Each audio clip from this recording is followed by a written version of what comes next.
الحمد لله جنة شكري ربي قداتي خدين كان نفني موتين دكي سميتي أيوه فابو بردو برسي فدو الماني. السلام عليكم ورحمة الله وبركاته. الشما أركفون جرجرتو على منا سآنمان كبجمتو تحردو تسمياتو أركت أرقمنو منا سمياتو بيت درسون سمياتو mana keetti nafferuu keetik naaf galatoomsin jedha. Akkasuma gaafilee garagaraa na gaafatte jirti. Walumaan ka dhageeffannu ta'a gama gaafichaatti ceena. Akkas jettee maqaa kan keessa dhugaa nuuf ibsi jettee maqaan koo inni dhugaa siifanidha. Kayyutu hin fayyadamu siifaa channel 24dha. Ingiliffatti qubee siifanima jedha. Oromiffatti yoo deebinu ta'ee siifaa jedha malee siifanima jedha sunillee.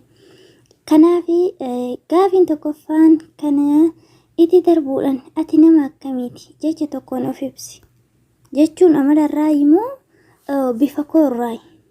Kana gaafii walumaa galatti ani nama gaariidha, nama namaaf yaadu, nama kabajuudha. Gaafii lammaffaa muudannoo kee isa hin daganne tokko nuuf himi.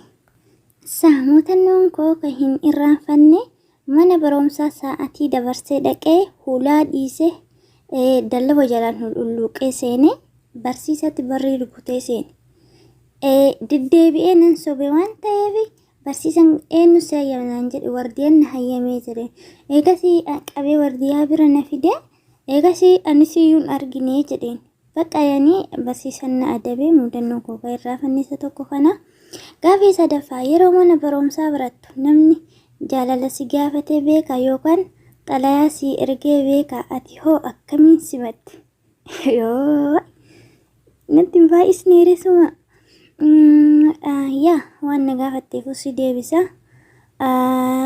Ani bakkee jaalala si hin qaqqabne yoo san umriin tiyya xiqqoodha.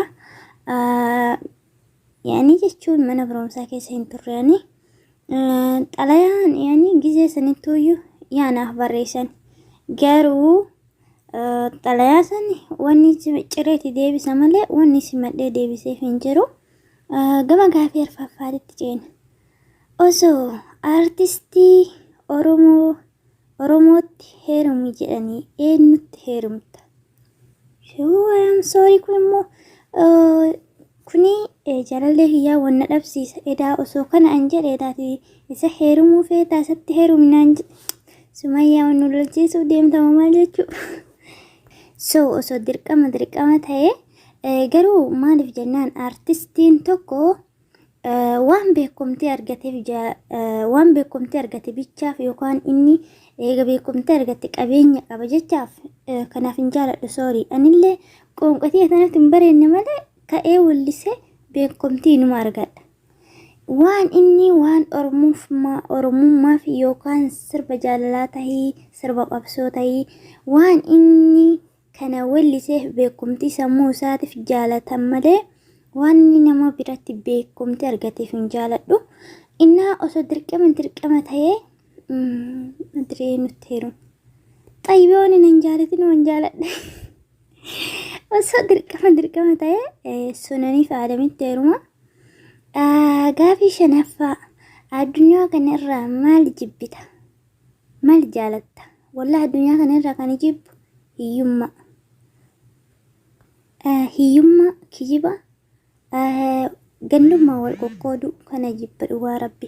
Wanni ani jaaladhu immootiyyuu dhugaa dubbachuu fi dhugaa dubbatuu fi dhugaa dubbachuu. Akkasuma tokkummaa bilisummaa wanni ani jaaladhu. Jaaffaa biyya Oromoo biyya Oromiyaa deemuuf maaltu biyya Ormaa deemuuf maaltu si kakaase jedha gaafiin jaaffaan. Wallaahi ani ebalummaan hin deemaaf deeme soorii gama jecha namaa sanirraa gama dhuunfaa kootti jijjiiree faayidaa kootiif itti fayyadamuu eegalee biyya Ormaa gizee duraati soorii ebaluu deemte maaf deeme. Garuu amma gama koo jijjiireen jira. Gaafii torbaffaa yeroo daa'imummaa keetii haadha kee jalaa maal fudhatte? Hatta yoo yaadatte tahe nuuf himi. Wallahi ani ani walumaa galatti ani warra koo jalaa waa hin hatullee guddise tasaa tarii akka tasaa ta'e birrii jalaa fudhadhee nan beeka. Gaaffii 8ffaa osoo Oromiyaa keessaa nama tokko ajjeesi jedhame eenyu ajjeesa? Kun dirqama. Nama an ajjeesu namni an ajjeesu warra dhugaa Oromoo cabseedha. Warra dhugaa Oromoo cabse nan ajjeesa. Gaaffii 9ffaa wanti osoo godhe na milkaa'a jettee yaaddu maalidha? Nuuf ibsi.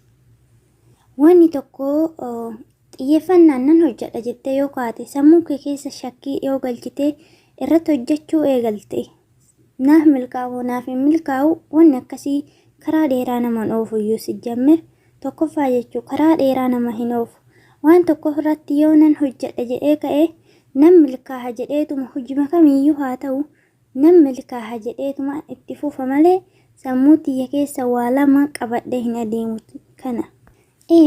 Akkasuma osoo wanni milkaa'a jedhee yaaddee ifitti amanu osoo quraana qara'ee haafizal quraanii ni ta'a jedhee ni amana. 9ffaa gaaffii tokko kanuma akka deebistu abdii qaba. Waamicha koo kabajjee dhufuu keetti. Walumaa galatti gaaffiin sumayyantu naa dhiyeessite kana fakkaataa.